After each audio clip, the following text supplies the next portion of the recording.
Tragedia por las lluvias en Pereira. 3 muertos en medio de deslizamiento que se llevó varias viviendas. En Buriticá, Antioquia, 1.400 familias sin servicio de agua porque un derrumbe dañó las redes. Es muy difícil la situación para las familias en Vera que siguen en el Parque Nacional en Bogotá. Decenas de niños enfermos en medio de las tormentas de granizo. Atención, documento de acusación contra Otoniel en Estados Unidos habla de cadena perpetua. El día 10 de la Ruta del Magdalena nos trajo al municipio de Girardot, en Cundinamarca. Justo en este lugar se presenta la mayor problemática a la que se enfrenta el río Magdalena. En minutos, los detalles. Recorrimos el punto donde el Magdalena recibe toneladas de desechos y contaminación del río Bogotá. Esperen las crónicas de Paola Rojas. Y en medio de la ruta se conocen buenas noticias para el río Magdalena, avances en la licitación para recuperar la navegabilidad. Informe especial. ¿Cómo está la calidad de la educación tras la virtualidad por la pandemia? Hablamos con padres, profesores y analistas. En el mundo, las altas cifras de COVID siguen poniendo en problemas a países como Alemania. Y tenemos imágenes del día. Les contaremos qué hace este hombre sobre un globo. Y en deportes, siguen los oros para Colombia en los mundiales de patinaje de Ibagué. Esto y más en la información deportiva. Los espero. Y en Cultura estuvimos en la premier del documental Proyecto 170, que hace una reconstrucción de la herencia negra colombiana y sus luchas. Más adelante les cuento más. Yo soy Albán Elimina.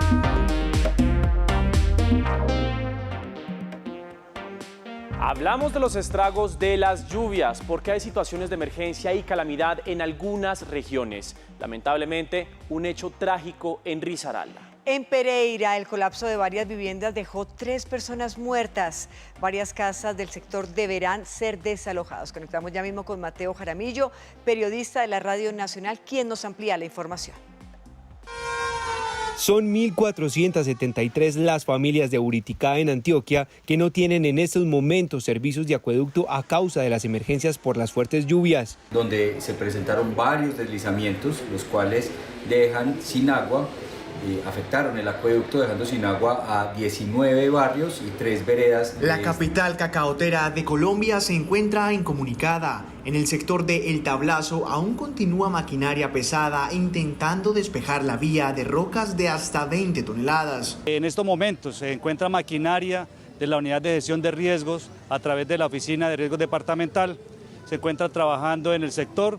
Lo que impide tener una fecha clara en la reapertura de este importante corredor vial es que puede haber desprendimiento de rocas que podrían afectar la vida de los trabajadores. Se siguen presentando deslizamiento de rocas y en la parte alta del talud de igual forma se presentan rocas de gran magnitud que ponen en riesgo de los operarios que en este momento avanzan con las labores de remoción de este material.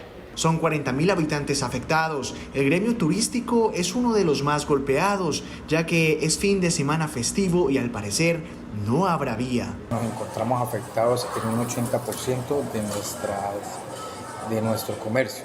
Las autoridades recomiendan tomar vías alternas como la vía Bucaramanga-Girón-Zapatoca y San Vicente de Chucurí.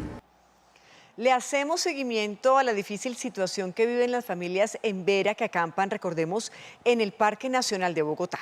Y es que los fuertes aguaceros de las últimas horas en Bogotá los han afectado, sobre todo a los niños. Vamos inmediatamente con Luisa Barberi. Luisa, buenas noches, muéstrenos por favor el panorama.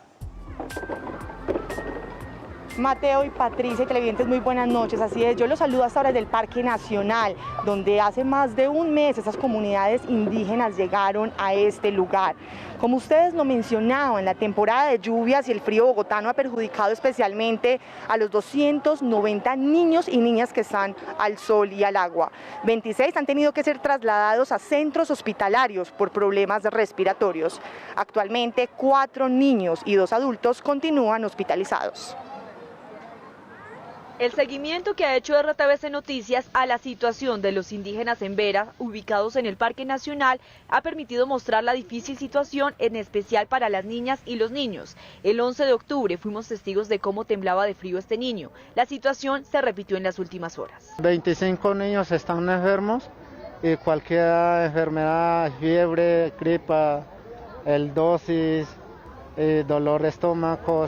Las fuertes lluvias también dejaron las carpas llenas de barro. Nosotros no cocina eso porque el leña está mojaron. Todos lo tenemos sin comida. Oye, como hasta anoche está amaneciendo sin comida. Ayer sin cena ni recibieron. ¿Con qué va a cocinar? El leña está mojado. El 23 de septiembre de este año, cerca de 450 familias llegaron al Parque Nacional. Nosotros hemos insistido al distrito de que desplace una unidad de salud médica permanente para que haga un monitoreo a los niños embarazadas. Algunas familias han encontrado cómo instalar televisores en sus carpas para pasar el tiempo. El distrito hizo un llamado a los líderes de las comunidades indígenas afirmando que no hay necesidad de exponer a los niños y niñas a estas condiciones cuando el distrito les ofrece albergues con alimentación, salud y educación. Es irresponsable y no hay ninguna justificación de estar exponiendo a niños de brazos, niños recién nacidos, a la inclemencia del clima bogotano por una acción política. Hago un llamado vehemente a los líderes políticos de otras etnias, no solo de la etnia embera que se encuentra en el Parque Nacional, a que reflexionen. En este momento esta es la situación que se vive aquí en el Parque Nacional. Como lo pueden observar, el día de hoy no llovió, entonces ellos están aquí entre juegos, compartiendo algo de comida que les traen, pero muchos han manifestado también de que no tienen alimentos, y también un bebé recién nacido que llegó ayer no cuenta con pañales ni con leche para su alimentación. Por el momento las comunidades, los líderes manifiestan que ni el Parque de la Florida ni las bodegas que les ofrecen en Santa Fe son una opción viable, que no cumplen con los requerimientos para ellos trasladarse a este lugar. Por el momento esa es toda la información. Luisa Barberi, RTVC Noticias, conectados 24/7. Más de una crítica situación de allí de los Embera en el Parque Nacional de Bogotá. Luisa, muchísimas gracias a usted por este reporte. Y retomamos ahora el caso de Pereira, donde el colapso de al menos 6 viviendas dejó 3 personas muertas. Mateo Jaramillo, periodista de la Radio Nacional, nos envió el siguiente informe. Y autoridades en la ciudad de Pereira confirmaron que son por lo menos 15 las viviendas que tuvieron que desocupar del sector de El Danubio, en el sur de la capital de Risaralda, debido al riesgo que representa el movimiento de tierras en la zona. Alexander Galindo es el director de la Oficina de Gestión de Riesgo en ese municipio, y él señaló que siguen los estudios técnicos en el lugar para determinar las causas y también para señalar cuándo es posible el retorno de estas familias. Todo parece indicar que tenemos un deslizamiento activo en la zona. Desestabilización de terreno, grietas en viviendas, hemos evacuado de momento 10 viviendas adicionales y estamos obviamente haciendo un diagnóstico general de qué otras actividades tenemos que desarrollar en el punto. Recordemos que el barrio El Danubio de Pereira está muy cerca del Cerro Cánceles y también del río Tun, lo que representa un doble riesgo para las familias que viven en la zona. RTVC Noticias y Radio Nacional de Colombia, conectados 24/7. Y en Santander hay una amenaza de desprendimiento de más rocas en la vía que conduce de San Vicente de Chucurí a la capital. A esta hora las autoridades tienen el reto de remover el material de derrumbe y preservar la seguridad de los operarios de la maquinaria.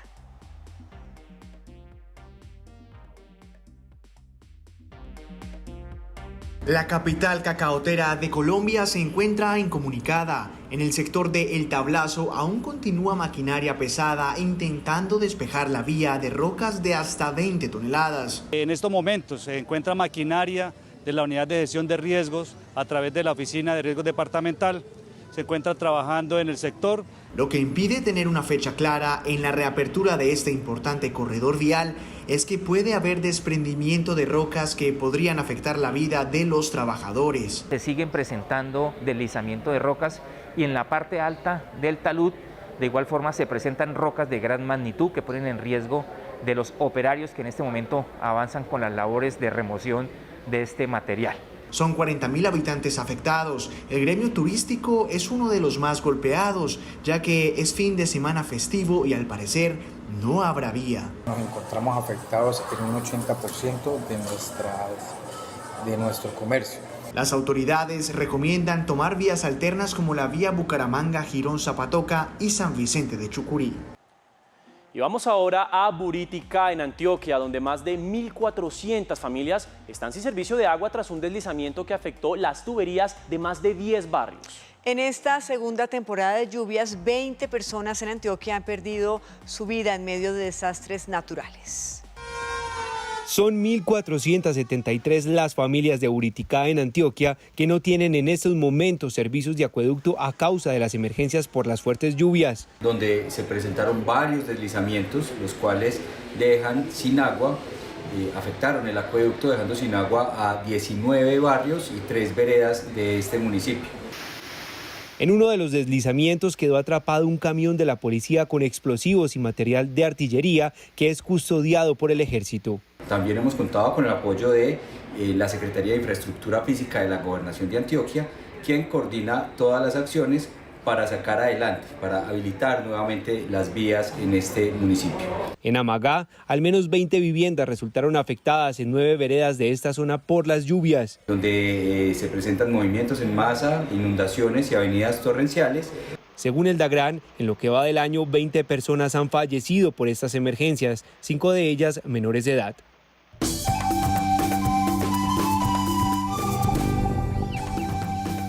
La ruta del Magdalena, 1.540 kilómetros de historias. Vamos al recorrido de los enviados especiales. Ya hemos avanzado, Mateo y televidentes, por medio país. Por medio país, y recordemos que zarpamos el 2 de noviembre desde Barranquilla rumbo a Plato. De allí llegamos a Mompox, donde disfrutamos de su arquitectura y también de sus historias. La ruta posteriormente nos llevó por el Banco Magdalena, Barranca Bermeja, rumbo al Magdalena Medio, Puerto Berrío y Puerto Triunfo y posteriormente La Dorada. Y luego llegamos a tierras de Tolima y de Cundinamarca, Honda, Guaduas y hoy, mire usted, Girardot. John y Daniela están muy cerca de Bogotá, los saludamos de nuevo, buenas noches. Patricia y Mateo, muy buenas noches, así es, muy cerquita, pero no nos vamos a devolver, vamos a seguir en esta ruta del Magdalena, 10º día ya, pero infortunadamente en este punto tenemos que hablar de la mayor problemática que tiene este afluente y es la contaminación. Una cantidad de residuos y de aguas negras que vienen de más de 45 municipios y que llegan por el río Bogotá hasta acá, hasta el río Magdalena, perjudicando por supuesto a la salud de la gente. Daniela, y hoy les vamos a contar las diferentes historias que se sumergen en medio de esta problemática por la contaminación que se genera allí, justo en la desembocadura del río Bogotá con el río Magdalena. Cientos de familias afectadas, los niños con enfermedades en sus pieles. Esta es el informe y la crónica que nos preparó nuestra compañera Paola Rojas.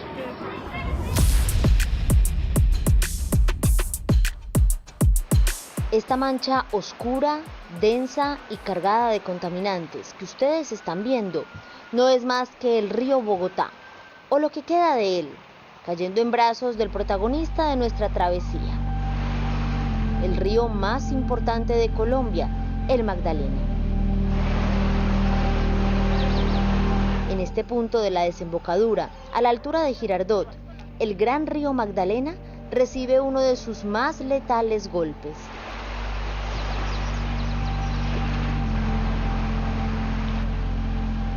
El río más contaminado de Colombia. Rodolfo Rodríguez es zootecnista y desde hace años estudia la problemática ambiental en la zona. Tenemos serios problemas de afectación, especialmente por metales pesados. El resto de pesticidas que hay sobre las arroceras que están ubicadas a orillas del río Bogotá que desemboca al río Magdalena. Aquí, como consecuencia de la contaminación del Bogotá, prácticamente la vida acuática no existe. Hay pérdida de la población de peces en el río y en general de otras especies que habitan allí, como tortugas. Estamos en el punto exacto donde se presenta la unión de las dos aguas. A mi derecha, el gran río Magdalena, que recibe el que se encuentra a mi izquierda, el contaminado río Bogotá. Río en el que se calcula que diariamente son arrojadas cerca de 800 toneladas de residuos sólidos y que por segundo recibe cerca de 16.000 litros de aguas residuales. Y si las condiciones de vida para la fauna son difíciles, para las personas que allí habitan no son mejores. Jesús González lleva 30 años viviendo en este sector conocido como la Isla del Sol. El pescado llega y sale de ahí. Y sale y uno lo puede pescar allí, señorita, pero ¿qué pasa? Pues no es que ya va contaminado. Y la contaminación, dicen quienes viven a orillas de la desembocadura, se siente hasta en el ambiente. Ese olor que viene del Bogotá, eso huele a puro picho. Hasta donde yo duermo, hasta la habitación va el olor como a mortecino.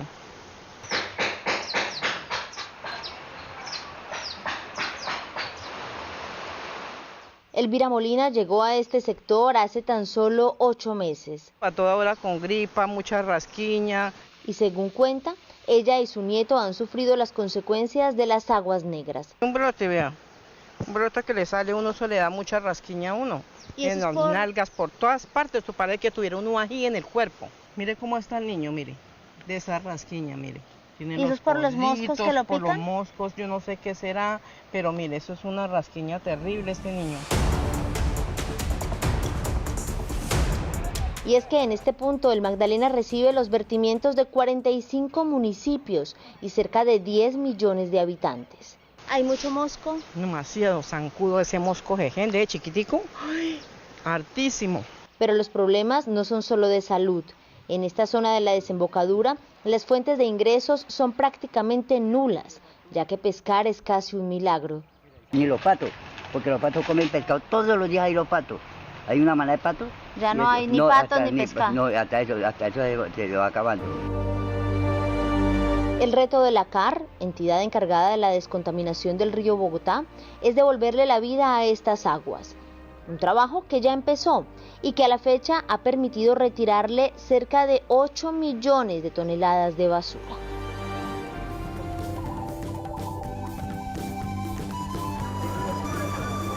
Lo que ustedes están observando es la máquina 89 y hace parte uno de los símbolos de esta bella población del departamento de Cundinamarca, el ferrocarril que durante muchos años recorrió los rieles aquí en el municipio de Girardot y que significó una época importante en el desarrollo y el progreso de nuestro país. Pero Daniela, creo que es momento de regresar un poco a donde comenzó esta travesía, donde comenzó esta ruta, la ciudad de Barranquilla, porque allí hay muy buenas noticias para el río Magdalena. Así es, John, una iniciativa que busca recuperar 668 kilómetros de navegabilidad del Río Grande de la Magdalena. Y a esta hora nos conectamos con María José Martínez en Barranquilla. María José, buenas noches. Buenas noches, Daniela, John, televidentes. Los saludo desde el Gran Malecón del Río en Barranquilla. Les cuento que optimistas se mostraron los voceros de la Agencia Nacional de Infraestructura, autoridades locales y líderes portuarios ante la socialización del pliego de condiciones de la licitación de la APP de Río Magdalena, que busca la estabilidad del sector portuario, inversión y desarrollo económico. De hecho, la ANI aseguró que esperan oferentes internacionales. Veamos el siguiente informe. Autoridades locales y líderes portuarios, la Agencia Nacional de Infraestructura socializó los detalles del proyecto de pliego de condiciones para recuperar la navegabilidad de Río Magdalena. El alcance que va a tener la APP del canal del dique es bastante diferente, pero en temas de navegabilidad sin duda este es el proyecto más importante. El proyecto de pliego de condiciones estará publicado aproximadamente por 4 semanas en SECOP para garantizar la estabilidad del sector portuario, atraer inversión y desarrollo económico. Esto va a ser un dinamizador de la exportación, de la importación y de la transformación de agregación de valor, por decirlo de alguna manera, de los colombianos. Es decir, vamos a tener la oportunidad de generar empleo. Una vez se surta esta etapa, la Agencia Nacional de Infraestructura procederá a publicar el pliego de condiciones definitivos para estar más cerca de la etapa de adjudicación de los 668 kilómetros de río desde Bocas de Ceniza hasta Barranca Bermeja. La estructuración que nosotros construimos la hicimos de la mano del Banco Interamericano de Desarrollo, quien nos colaboró con la contratación de Royal Haskoning, que nos apoyó con la contratación de Durán Osorio. La APP de Río Magdalena tendrá una inversión de 1.53 billones de pesos y beneficiará a las poblaciones de 50 municipios. Se estima que durante el periodo de construcción y operación generará 12.700 empleos entre directos e indirectos. Y a esta hora de la noche se siente la brisa decembrina en el Gran Malecón de Río Magdalena, en la capital del Atlántico. De hecho, muchas personas aprovechan para hacer actividades deportivas y también empiezan los ensayos de la temporada de Carnaval 2022, que como ustedes saben también se está preparando para regresar a la presencialidad con todas las medidas de bioseguridad. En estos momentos ustedes pueden observar en pantalla uno de los grupos de fantasía que son más tradicionales en el desfile de la María 40. Son los jóvenes de Dacaná. En estos momentos están aprovechando este gran malecón para ensayar. Desde ya se siente la vida que da el carnaval, cómo se celebran las tradiciones y cómo se persevera el patrimonio oral e intangible de la humanidad, que de hecho cumplió 18 años esta declaratoria en Barranquilla. De esta manera nos despedimos desde el Gran Malecón de Río Magdalena, aquí en Barranquilla. Sigan ustedes con más información, por supuesto estaremos siempre conectados 24/7 a Noticias RTVC. María José, pues sigue disfrutando de esa sabrosa brisa allí en el malecón de Barranquilla, la brisa que produce el hermosísimo río Magdalena, porque nosotros estamos llegando al final de este 10º día de la ruta del Magdalena con un calor impresionante con el que nos recibió hoy el municipio de Girardot, Daniela. Sí, Johnny, bueno, tenemos que decirles que ya mañana seguimos hacia el Espinal y ahí se dividen nuestros caminos. Yo me voy a ir con una parte del equipo a seguir el recorrido hasta llegar al nacimiento del río en la laguna de la Magdalena, y John se va a quedar con ustedes acompañándolos y conectándolos a través de diferentes municipios como Pitalito, como Garzón, como La Chamba, en fin, muchos municipios que recorrer todavía, muchas historias que contar. Sigan ustedes con más información en estudio y que tengan una feliz noche. Y quedan 8 días de esta travesía para que ustedes nos sigan acompañando en todas nuestras emisiones de RTVC Noticias y también del sistema informativo de los medios públicos de Colombia, RTVC. Así que continuamos con más información porque se conoció el escrito de acusación de la justicia de Estados Unidos en contra de Dairo Antonio Úsuga, alias Otoniel. Ese documento plantea que la pena a pagar por el capo en ese país sería cadena perpetua. La justicia de Estados Unidos formalizó el escrito de acusación en contra de Dairo Antonio Úsuga David alias Otoniel. La Corte del Distrito Sur de la Florida expone que el jefe del Clan del Golfo es requerido por los delitos relacionados con tráfico de drogas, homicidio y uso de armas de fuego. De acuerdo con el documento, Otoniel se expone a la pena máxima, que es la cadena perpetua, pese a estar prohibida esta práctica por un tratado de extradición firmado entre Colombia y los Estados Unidos. Alias Otoniel, según la justicia norteamericana, lidera una guerra con otros grupos narcotraficantes con el objetivo de controlar las rutas para el envío de cocaína. En Caquetá, las autoridades ofrecen una recompensa de 10 millones de pesos por información que ayude a esclarecer el caso de Willington Hernández, líder comunal asesinado en Unión Penella. Iniciamos nuestra ronda nacional con los periodistas de la Radio Colombia. Familiares de reclusos de la Penitenciaría de Alta y Mediana Seguridad de Valledupar denunciaron la muerte de un interno por presunta negligencia de funcionarios del INPEC y solicitaron la intervención urgente de los organismos de control. La noticia en la región del Catatumbo Norte de Santander es el desplazamiento de al menos 4 núcleos familiares de la vereda del Retiro en zona rural de Tibú, donde se registran enfrentamientos entre el ejército y grupos al margen de la ley. Allí se adelantan acciones de erradicación de cultivos de uso ilícito. En Cali, las autoridades han revelado un plan que pretende atacar las cámaras fotomultas que fueron destruidas durante el estallido social. De hecho, uno de esos equipos fue atacado con armas traumáticas. Las autoridades han ofrecido una recompensa de hasta 20 millones de pesos para ubicar a los responsables de este ataque. La Policía Metropolitana desarticuló una banda delincuencial que operaba en 4 barrios de Medellín y que obtenía ganancias de hasta 90 millones de pesos producto de asaltos, atracos y extorsiones. También recuperó 124 cajas de medicamentos que habían sido hurtados el pasado octubre y que estaban avaluados en 200 millones de pesos. El presidente de la Corte Constitucional le explicó a RTVC Noticias el alcance de la decisión que el alto tribunal tomó en las últimas horas sobre el caso de Álvaro Uribe. La Corte falló una tutela y mantuvo la condición de imputado al expresidente. Tras conocerse la negación de la tutela que presentó la defensa del expresidente Álvaro Uribe dentro del proceso por posible fraude procesal y soborno a testigos, hablamos con el magistrado Alejandro Linares. Explicó que se le respetaron los derechos al expresidente. Y en el caso particular del señor expresidente Álvaro Uribe, lo que decidió la Corte es que la indagatoria hecha bajo Ley 600 del año 2000 es equivalente funcionalmente a la imputación desde el punto de vista de que la persona está vinculada al proceso penal. El magistrado consideró que esta decisión puede aplicarse en otros casos. A aquellas personas que estén en la misma situación les podría ser aplicable este precedente. Por ejemplo, una persona que haya sido indagatoriada bajo ley 600 y luego renuncie al fuero. Así las cosas, el proceso contra el expresidente Uribe continuará en audiencia de preclusión y será el juzgado 28 de conocimiento de Bogotá el que resuelva la situación jurídica del expresidente. Informe especial en RTVC Noticias. ¿Qué tan afectada resultó la calidad de la educación en Colombia por la virtualidad obligada por la pandemia? Pues en los próximos minutos veremos. Los testimonios de los expertos nos alertan sobre el bajo nivel de aprendizaje que están reportando los alumnos después de la pandemia. Las voces de los padres de familia y rectores de colegios que insisten y ratifican en la importancia de la presencialidad. Y las cifras que nos revelan el nivel de compromiso de la comunidad educativa en Colombia. Iniciamos.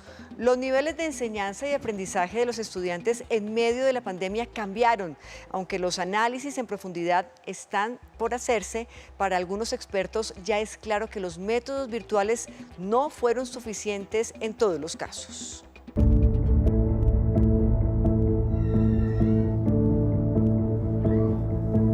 Es bastante preocupante la situación.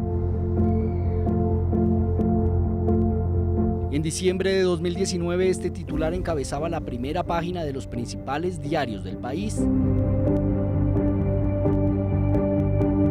el mundo, nadie esperaba la llegada de una pandemia, pero ya la Organización para la Cooperación y el Desarrollo Económico, OCDE, advertía del bajo nivel educativo de los estudiantes colombianos. Las pruebas PISA de 2018 dieron como resultado niveles inferiores a los determinados por la organización en áreas como lectura, matemáticas y ciencias.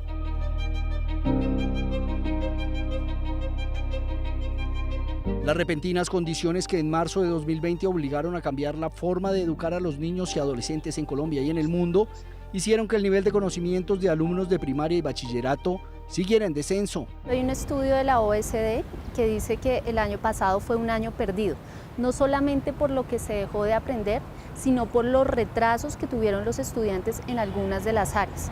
Hemos podido ver que a pesar de que estos chicos están en quinto grado, sus conocimientos durante la pandemia o digamos en estos tiempos de pandemia prácticamente son de estudiantes de segundo grado.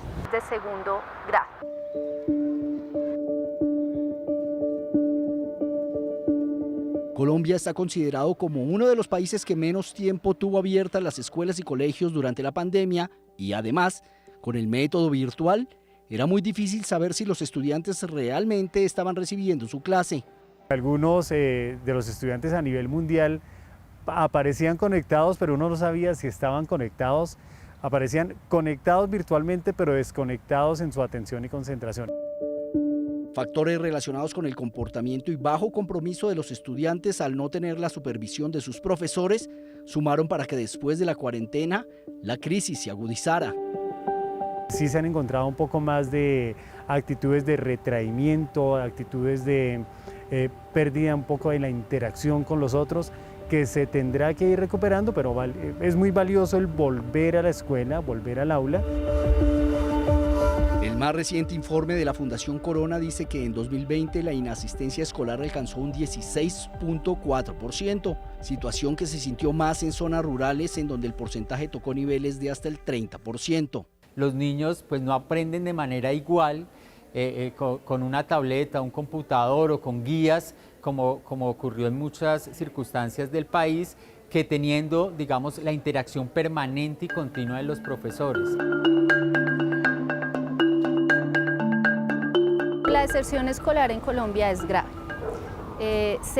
Si por ejemplo entran 100 estudiantes a primero de primaria, se van a graduar de bachillerato cerca de la mitad, no más, porque además algunos estudiantes se van a trabajar o incluso pues ya vemos que hay reclutamiento de menores en algunas áreas del país. No hay excusa para que haya niños por fuera del colegio. El sistema educativo oficial se ha venido fortaleciendo en los últimos años, el país, Bogotá, digamos, pues el caso particular, nosotros tenemos cupos suficientes para todos los niños. Las alarmas están encendidas y ante la preocupante situación, las medidas deben ser inmediatas y el tema asumido como una responsabilidad prioritaria de los actores encargados de la educación de niños y jóvenes colombianos. Y revisemos ahora las cifras, revisemos los números. Escuche esto, solo 3 horas al día dedicaron los estudiantes de colegios oficiales a estudiar. La deserción escolar en el país es mayor en hombres que en mujeres. Por ejemplo, en hombres vemos que las cifras nos dicen que está en el 3,9% y en mujeres en el 3%. De 915 colegios evaluados en el país, el 47,7% cumplen con condiciones óptimas de promoción de la salud y el bienestar. Esto influye en el desempeño educativo de los estudiantes. En los hogares, las condiciones para estudiar cambiaron radicalmente la cotidianidad. Los padres de familia se enfrentaron a actividades tecnológicas que en muchos casos eran desconocidas. Las clases virtuales mi niño no atiende nada.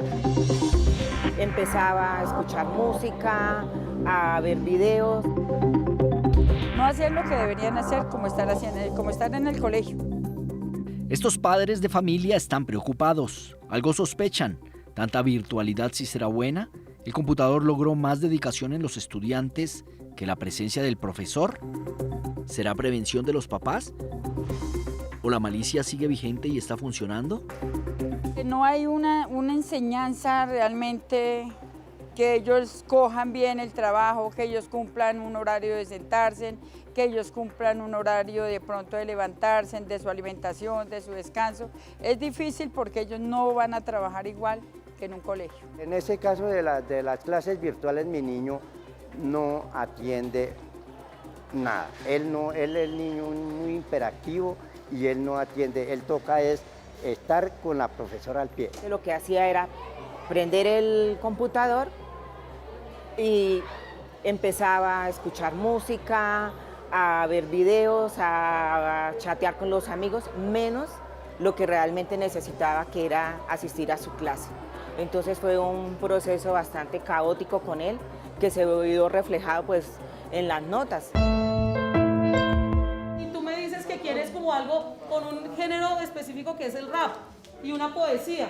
El 2020 desafió a padres y profesores. Parar el proceso educativo no era la mejor opción y las pantallas y teclados se convirtieron en una alternativa para seguir conectados con los estudiantes. En algunos casos el remedio resultó peor que la enfermedad. Cuando un niño está en casa, que le manden unas guías, que sea la mamá la que tenga que de pronto dejar su trabajo, no ir a una oficina y estar en casos del oficio y estar como profesora, donde un niño lo manipula a uno y no le va a hacer lo mismo de caso. Realmente también está pasando por su periodo de adolescencia, estaba en los 15 años, entonces todo se juntó y realmente no logré que pudiera adelantar sus trabajos y entregara sus tareas de manera oportuna. Las cargas en el hogar aumentaron y los resultados, según ellos, no fueron los mejores. Otra exigencia llegó a los hogares, los padres en teletrabajo, los hijos en teleestudio, pero ¿sí había computadores para tanta gente? ¿Qué pasó con los procesos en familia? Se levantaban tarde, de pronto las tareas, de pronto no prendían una cámara, de pronto no hacían lo que deberían hacer como estar en el colegio. Fue un impacto muy fuerte para todos. El estar en el colegio no es solamente venir a recibir clase, es también interactuar. Esa parte, ese contacto con las personas es muy importante para el desarrollo y la evolución de los estudiantes. Por fortuna para ellos, el anuncio del regreso a las aulas alivió las cargas en el hogar y a la vez sintieron que sus hijos empezaron a rendir académicamente. Porque muchas veces si en las casas no hay ese espacio adecuado como una biblioteca, como una silla, sino simplemente un comedor donde va a encontrar de pronto unos alimentos, donde va a querer estar comiendo y estar estudiando, porque realmente no es el sitio adecuado para ellos. Conmigo no trabaja, conmigo no quiere pues interactuar, pero aquí en el colegio realmente cuando he venido a la entrega de boletines yo quedo realmente sorprendida porque él acá trabaja y los profesores me dicen que él es un chico muy brillante. Le da gusto que yo por la mañana lo levante y lo vista, le dé su desayuno y nos vengamos, a él le da gusto, él se pone contento, llega aquí al colegio, si yo me demore en llegar al colegio, él me jala me jala y entra. Varias reflexiones quedaron de esta experiencia. ¿Qué quiero que pase? Que el niño vuelva a su aprendizaje, que coja la enseñanza que debía hacer y que como que aprenda más. Entonces yo espero realmente que el niño vuelva a su institución, que cumpla un horario, que aprenda porque para eso es que lo tenemos acá. Y sin duda, los profesores también sintieron el repentino cambio que trajo la pandemia. En colegios públicos y privados buscaron la forma de que sus estudiantes no perdieran el ritmo. Pues averiguamos qué opinan los maestros de esta experiencia inédita e inesperada. Esto nos dijeron.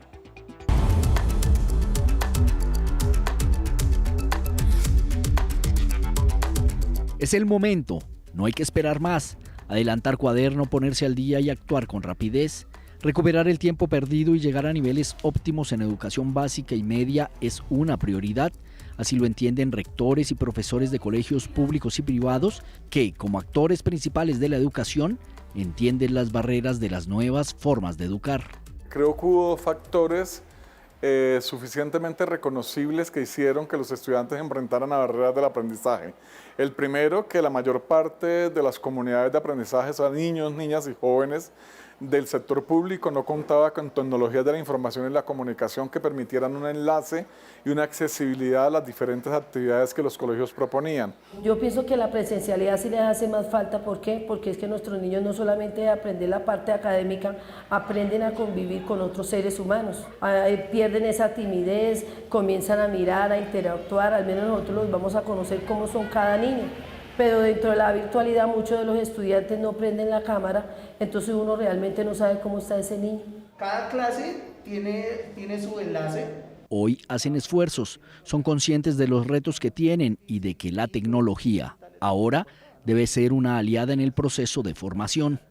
Es necesaria la presencialidad, sí, claro, es necesaria, pero la virtualidad nos colaboró en algo importante y es evitar la deserción escolar. ¿Qué logramos con esto? Pues que aquellos estudiantes que por diferentes razones no podían asistir al colegio pudieran seguir teniendo el contacto con la institución, ¿cierto? Entonces es un proceso complejo. Si aprender a sumar, restar y multiplicar es solamente aprender, bueno, de pronto estamos atrasados en algunos conceptos, ¿cierto? Pero es que es más lo que se aprendió en este ejercicio de la pandemia, ¿no? Tú vas a encontrar niños de grados primero, por ejemplo, niños de grado transición, que saben cómo entran, saben cómo manejar la clase, saben cómo ingresar a sus plataformas, ¿cierto? Eso es un aprendizaje aún más fuerte que el que tenemos nosotros. Listo, muchachos, gracias, ya viene la profe para acá, pero sigan así de juiciosos. La educación es un pilar fundamental para las sociedades. Los conceptos recibidos durante la niñez y adolescencia marcan un camino de lo que será la vida adulta de una persona. El próximo año, empezando el año, volvemos a hacer el mismo ejercicio, una nivelación académica, pero los conceptos tal vez los van a adquirir más rápido, ¿cierto? Digamos que aquí lo más difícil era que el estudiante se quedara, se emocionara y se enamorara de la educación. Yo pienso que un nivel fundamental de responsabilidad que tienen los padres de familia es acompañar efectiva y afectivamente a sus hijos. De acuerdo a sus posibilidades, porque no todos los padres de familia o todas las familias tienen las mismas posibilidades, pero creo que la pandemia nos dejó un recurso, una lección aprendida maravillosa. Es que los padres de familia sí deben y pueden estar al tanto del desarrollo educativo de sus hijos. Con estos esfuerzos, la comunidad educativa espera que en las próximas pruebas a nivel mundial, el país tenga buena calificación.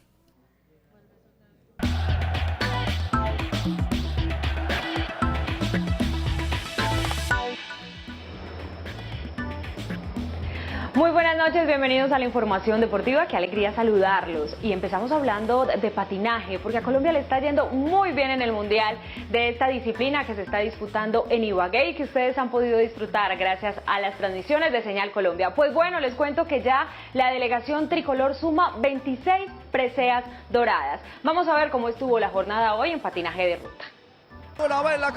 La primera presea dorada para Colombia llegó con Jamie Pájaro en la final de los 100 metros sprint categoría senior.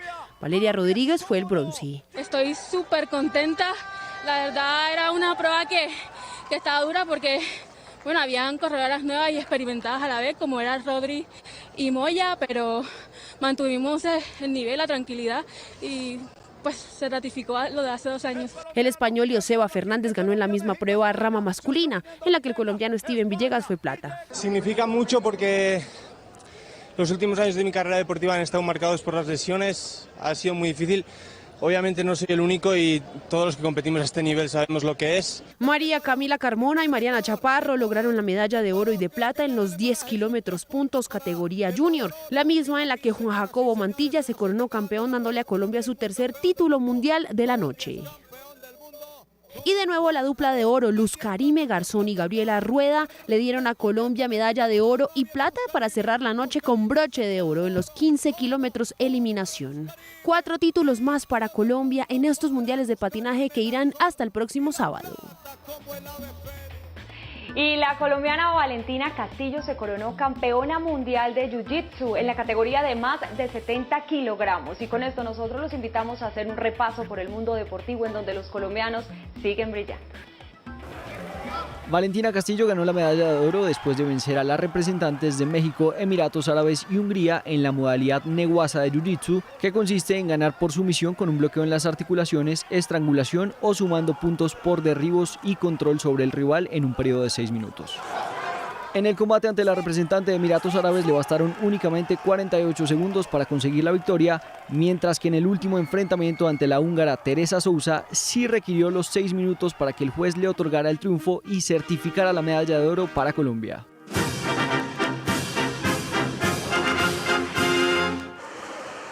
En el Sudamericano Juvenil de Natación que se lleva a cabo en Perú, la selección Colombia de polo acuático masculino perdió ante la selección argentina por un marcador de 10-8.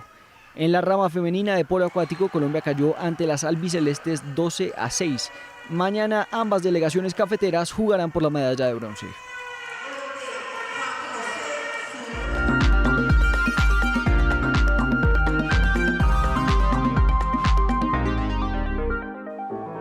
Le escribí muchos poemas. En realidad, sufrí un poco por ella. El otro día la vi almorzando en el restaurante de un bar y el hombre que la acompañaba le tiraba bolas de pan en la cara. Cualquier día, publico los poemas. Esta es la dedicatoria de una de las compilaciones de poemas de Cristina Peri Rossi, que es una poeta uruguaya que acaba de ganarse el premio Cervantes. Resulta que en este momento está próxima a cumplir 80 años, los va a cumplir mañana, viernes, y recibió la noticia mientras estaba en el hospital. Cuentan que siempre ha sido de muy buen humor y que le gusta ponerle un poquito de chispa a los momentos dramáticos para evitarlos al máximo. Eso también se nota muchísimo en su poesía y en sus obras. Y cuando llegó a la ambulancia a recogerla, ella vio que uno de los camilleros era un tipo altísimo, de bigotes muy gruesos, así como todo gigantón, y ella le dice, mire, si por alguna razón me tienen que dar respiración boca a boca, por favor que no vaya a ser usted. Cristina Peri Rossi tiene 2 corrientes en su poesía. La primera es la poesía queer, es una mujer lesbiana que manifiesta su orientación sexual dentro de su obra y además la reivindica dentro de la poesía. El sujeto poético, es decir, el tema de la poesía siempre es la mujer, pero escribe un hombre. Muy pocas veces ocurre esto. Tengo un ejemplo de eso. Este poema se llama Bitácora. Es muy cortito y dice así: no conoce el arte de la navegación quien no ha abogado en el vientre de una mujer, remando en ella, naufragando y sobreviviendo en una de sus playas. Y la otra corriente de Cristina Peri Rossi es el exilio. Ella se fue de Uruguay antes de que comenzara la dictadura y toda su vida ha vivido exiliada en España. Además, los papás eran inmigrantes italianos, así que ese desarraigo por la tierra, por tener un lugar del que se sienta parte, siempre ha estado presente. Este es uno de los poemas que escribe sobre el exilio. Dice: ninguna palabra, nunca, ningún discurso, ni Freud, ni Marty, sirvió para detener la mano, la máquina del torturador. Pero cuando una palabra escrita en el margen, en la página, en la pared, sirve para aliviar el dolor de un torturado, la literatura tiene sentido. Y uno de los que más me gusta, porque además es ahí donde se ve un poquito el humor que siempre tiene, porque sus poemas siempre tienen muchísimo humor, es este que se llama Distancia Justa. Y dice: en el amor y en el boxeo, todo es cuestión de distancias. Si te acercas demasiado, me excito, me asusto, me obnubilo, digo tonterías, me echo a temblar, pero si estás lejos, sufro, entristezco, me desvelo y escribo poemas. Feliz cumpleaños y feliz premio a Cristina Peri Rossi. Y en otras noticias, hoy el alto gobierno celebró el aniversario 130 de la Policía Nacional. En la ceremonia se habló de cifras de inseguridad y de homicidios. Durante la conmemoración de los 130 años de la creación de la policía, el presidente destacó la importancia de la institución en la lucha contra grupos armados y criminales. Ha luchado contra Guacho, David, Puntilla, Pácora. El primer mandatario felicitó a los más de 168.000 integrantes de la policía por los resultados en materia de seguridad durante su gobierno. El hurto de personas, con una caída del menos 8%. El hurto de residencias, con una caída del menos 29%. Duque se refirió a las críticas de su antecesor, el expresidente Juan Manuel Santos, sobre la seguridad en las regiones que eran dominadas por las FARC y el asesinato de excombatientes. La paz no es la ostentación de premios, ni mucho menos pavonearse por los escenarios internacionales con quienes han sido beneficiarios de la impunidad. Además destacó las más de 600.000 capturas por diversos delitos en los últimos 3 años, la recuperación de más de 10.000 vehículos hurtados y la liberación de 90 secuestrados.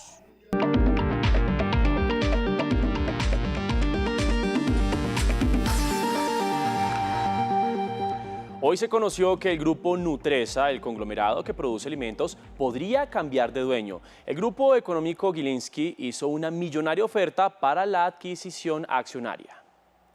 Entre el 50,1% y hasta un 62,62% son los porcentajes que el grupo empresarial Gilinski pretende adquirir del grupo Nutresa. La oferta realizada es de $7,71 por acción, lo que representa un 38% más del valor actual de la acción de Nutresa.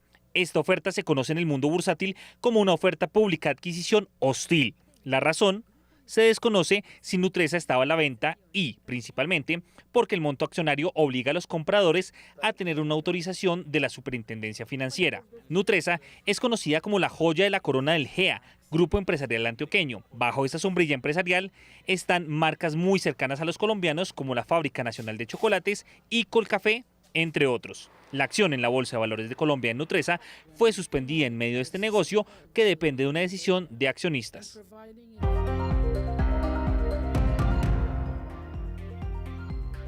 La tasa representativa del mercado es de 3.875 pesos con 38 centavos. El dólar no se negoció hoy por el festivo del Día de los Veteranos en Estados Unidos. 13.537 carros eléctricos e híbridos se han matriculado en lo corrido del año, un 225,4% más que todos los vehículos de este tipo matriculados el año pasado. 540,1% fue el crecimiento de la producción de películas y programas de televisión en Colombia, según el Pulso Empresarial del DANE en septiembre. En promedio, casi 4 de cada 10 adultos en el mundo están solteros. Esta cifra se eleva en los menores de 30 años, donde cerca de 7 adultos de cada 10 no tienen parejas. Hoy, 11 de noviembre, es el Día Internacional del Soltero. Un nuevo ataque contra la policía en las regiones y hechos judiciales del día en Bogotá en el siguiente resumen informativo en un minuto. 2 patrulleros de la policía fueron asesinados en un establecimiento de comida en el municipio de Vallasolano, Chocó, al parecer por un plan pistola del Clan del Golfo. Los uniformados oriundos de Antioquia fueron identificados como Duber Arley Jaramillo y Johan Alexis Pareja Carrasquilla. La Procuraduría advirtió presuntas irregularidades en convocatorias para la elección de contralores en Santander y Antioquia e instó a las entidades responsables de estos procesos a garantizar a los interesados su participación bajo criterios de transparencia e igualdad. La Dijín de la policía desmanteló una banda de trata de personas en Bogotá que habría esclavizado sexualmente a varias mujeres en el barrio Santa Fe. De acuerdo con las autoridades, el modus operandi de la organización era la captación de mujeres con la vulnerabilidad económica bajo la promesa de un trabajo que les permitiera a ellas y a sus familias tener una mejor vida. La vicepresidenta y canciller Marta Lucía Ramírez cumplió su segundo día oficial en Corea, en donde participó en la ceremonia de celebración de la escultura en honor a los soldados caídos en combate durante la guerra de ese país. Momento de hablar de salud y también de revisar cómo avanza la vacunación. En el país han sido aplicadas ya 50.135.505 dosis contra el COVID-19. Por otra parte, 22.376.011 personas ya tienen su esquema completo de inmunización. Y Quindío fue el primer departamento en lograr la inmunidad de rebaño, con el 70% de población con las 2 dosis. Y por otra parte, han sido suministradas ya 463.861 terceras dosis. Ahora vamos a ver las cifras de la pandemia porque, atención televidentes, siguen en aumento. Se reportaron hoy 2.644 casos nuevos de COVID-19 a nivel nacional. Y por otra parte, 40 personas fallecieron en las últimas horas, entre los cuales se encuentra un niño de 10 años de edad. Y el total de casos activos es de 13.056. Son las 7 de la noche, 50 minutos. Es momento de hacer una pausa, pero recuerden que nos ven en Colombia y en el mundo por Señal Colombia y también por el streaming de rtvcnoticias.com. Los leemos, nos conectamos con el numeral Me Conecto con RTVC. Momento de una pausa y al volver, información del mundo. Les contaremos qué hace este hombre encima de un globo en una arriesgada maniobra. Ya volvemos con ustedes. Seguimos conectados 24/7. Ya regresamos con más información en RTVC Noticias. ¿Tienes un jardín infantil, sala cuna, centro de estimulación u otro servicio de atención a niñas y niños menores de 5 años y quieres fortalecerlo? Inscríbete en el Registro Único de Prestadores de Educación Inicial RUPEI. Para esto, ingresa en la página web del Ministerio de Educación y en el buscador escribe RUPEI y sigue las orientaciones. En caso de dudas, escríbenos al correo subdireccioncobertura primereinfancia@mineducacion.gov.co. Invita el Ministerio de Educación Nacional en convenio con Fundación Plan. Estás viendo RTVC Noticias, emisión central.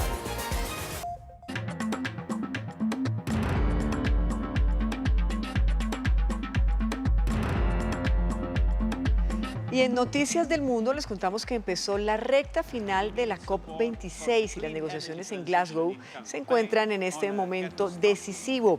El secretario general de la ONU, Antonio Guterres, dijo hoy que las promesas de los países de reducir sus emisiones de gas de efecto invernadero están vacías si no se acaba con los combustibles fósiles. Una alianza de 11 países liderada por Costa Rica y Dinamarca anunció su intención de acabar con la producción de gas y petróleo que representan el 90% de las emisiones de CO2. Y el director general de la Organización Mundial de la Salud afirmó hoy que la pandemia del coronavirus acabará cuando el mundo decida que termine, pero por ahora falta voluntad política y mayor equidad en el acceso a las vacunas. Más noticias sobre el COVID-19 en el mundo a continuación. Los nuevos contagios del SARS-CoV-2 siguen disparados en Alemania, donde se registró un nuevo máximo de casos positivos en las últimas 24 horas, con 50.196. Ante la situación, Olaf Scholz, futuro canciller alemán, anunció hoy ante el Bundestag una serie de medidas presentadas por los 3 partidos que negocian una coalición de gobierno para frenar la incidencia del virus. Rusia sigue siendo el segundo país que más muertes diarias registra en el mundo después de Estados Unidos. 1.237 personas fallecieron en las últimas 24 horas. Los moscovitas se someten a pruebas express en una de las estaciones de metro más concurridas de la capital rusa. Las autoridades de Pekín cerraron hoy un centro comercial y bloquearon varios complejos residenciales por un nuevo brote de COVID-19, pues el último se extendió a los barrios centrales de la capital china. América Latina sigue viviendo un momento preocupante de la pandemia. Según la Organización Panamericana de la Salud, los contagios están aumentando en algunos países de Latinoamérica y el ritmo de vacunación no es el esperado. Hoy murió a los 85 años Frédéric de Klerk, el líder que propició el fin del sistema racista del apartheid en Sudáfrica, el último presidente blanco de ese país que liberó al ícono de la lucha segregacionista Nelson Mandela y recibió junto a él el Premio Nobel de la Paz en 1993. Falleció a causa de una forma rara de cáncer en los pulmones. De Klerk vino en varias oportunidades a Colombia y destacó la importancia de lograr un acuerdo de paz para poner fin al conflicto armado. Más de 2.000 migrantes, en su mayoría kurdos, están bloqueados a la intemperie desde hace varios días en la frontera entre Bielorrusia y Polonia en condiciones humanitarias deplorables. Detrás hay intereses políticos que generan toda una preocupación creciente en la comunidad internacional. Una crisis migratoria que lleva semanas gestándose. Polonia ha desplegado 15.000 militares en la frontera con Bielorrusia. Colocó una alambrada y aprobó la construcción de un muro para contener a cientos de migrantes que han intentado cruzar a la fuerza durante las últimas semanas. La mayoría de ellos son kurdos que huyen principalmente de Irak y Siria. Según el portavoz del Alto Comisionado de la ONU para los Refugiados, ya lograron entregarles una ayuda humanitaria de emergencia, como mantas, ropa de invierno y pañales para los niños, pues muchos pasan las noches en esa zona boscosa a temperaturas bajo cero. El gobierno polaco, que integra el bloque comunitario de la Unión Europea, ha acusado al régimen de Alexander Lukashenko en Bielorrusia de orquestar el tráfico ilegal de personas para presionar a Bruselas en represalia por las sanciones económicas que le impusieron por graves violaciones a los derechos humanos. El presidente ruso Vladimir Putin, aliado del régimen de Lukashenko, instó hoy a Bruselas a reanudar el diálogo con el gobierno bielorruso, que amenazó a su vez con suspender el suministro de gas a Europa si llega a ser objeto de nuevas sanciones. Y mucha atención a estas imágenes que nos llegan desde Francia. Un joven de 28 años rompió un récord mundial al pararse sobre un globo aerostático a más de 3.637 metros de altura.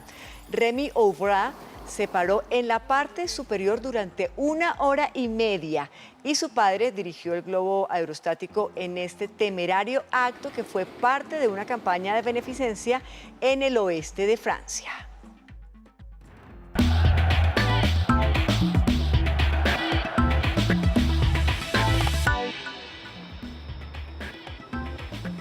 Y seguimos con más deportes. Es momento de hablar de la Copa Libertadores Femenina, porque allí nuestras representantes colombianas han tenido una gran actuación. Hablamos del Deportivo Cali e Independiente Santa Fe, que están clasificadas ya a los cuartos de final. Pues las azucareras, las actuales campeonas del fútbol colombiano, pasaron a la siguiente ronda con puntaje perfecto en el grupo C. Y las leonas quedaron segundas con 7 unidades. Santa Fe arranca la representación colombiana en cuartos de final. Luego de sumar 7 puntos en el grupo A y terminar en la segunda posición, las leonas esperan sacarse la espina de la edición 2020. Un rival difícil, ahorita se va a poner más duro en la Copa, esos partidos son a muerte, pero lo vamos a jugar con inteligencia porque es un equipo que maneja muy bien la pelota. En la otra llave está Deportivo Cali, primero del grupo C, 9 puntos de 9 posibles, 14 goles a favor y 1 en contra, números que hablan de un gran proceso. Yo creo que es parte de todo un grupo, ¿no? Desde el departamento médico, con todas las ayudas, desde nosotros mismos, arropando a las muchachas, desde la parte mental, emocional, psicológica. Ahora el rival será Nacional de Uruguay en los primeros cuartos de final de su historia. Y son equipos con casi un estilo parecido, muy físicos, que hay que correr todo el tiempo, que hay que luchar. Entonces no puedes salir a hacer cosas diferentes. Los partidos se jugarán de la siguiente manera. Ferroviaria de Brasil enfrentará a Cerro Porteño este viernes a las 3:30 de la tarde. Kinderman y Santa Fe cerrarán la primera jornada de cuartos de final a las 5:45 del viernes. Deportivo Cali versus Nacional de Uruguay el 13 de noviembre a las 3:30 de la tarde y Corinthians versus Alianza Lima de Perú 15 de noviembre a las 5:45 de la tarde.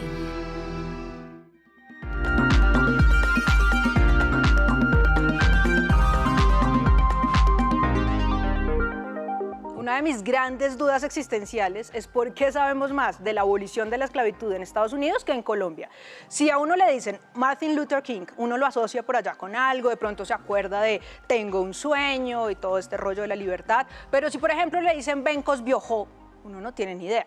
Pues resulta que Lord Cultura estuvo en el lanzamiento de un documental que se llama Proyecto 170, que nos resuelve todas estas dudas. El 12 de octubre de 1492 inició el cruce de culturas entre el Nuevo y el Viejo Mundo. El Ministerio de Cultura estrenó la serie documental Proyecto 170, que tiene el propósito de exaltar la fuerza de la herencia negra como parte de la nación. La esclavitud hay que narrarla con toda su profundidad, con todo su respeto.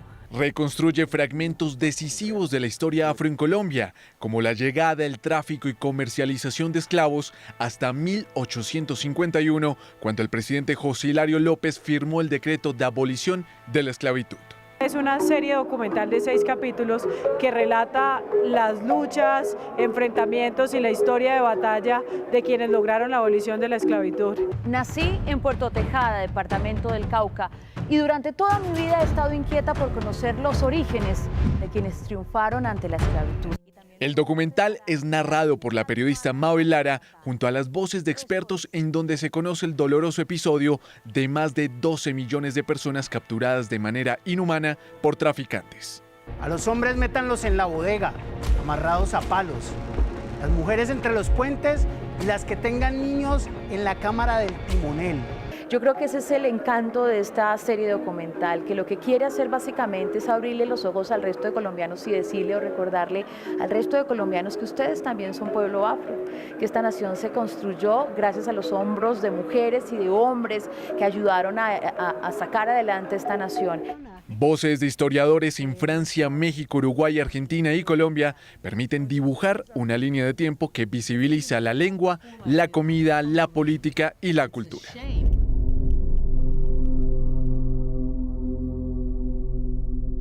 Este proyecto hace parte de la conmemoración de los 170 años de la abolición de la esclavitud.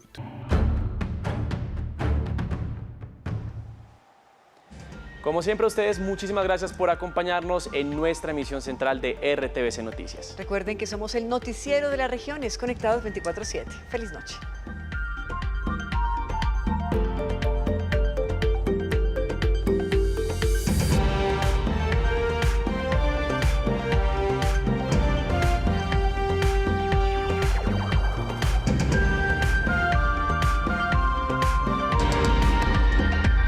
RTVC Noticias, emisión central.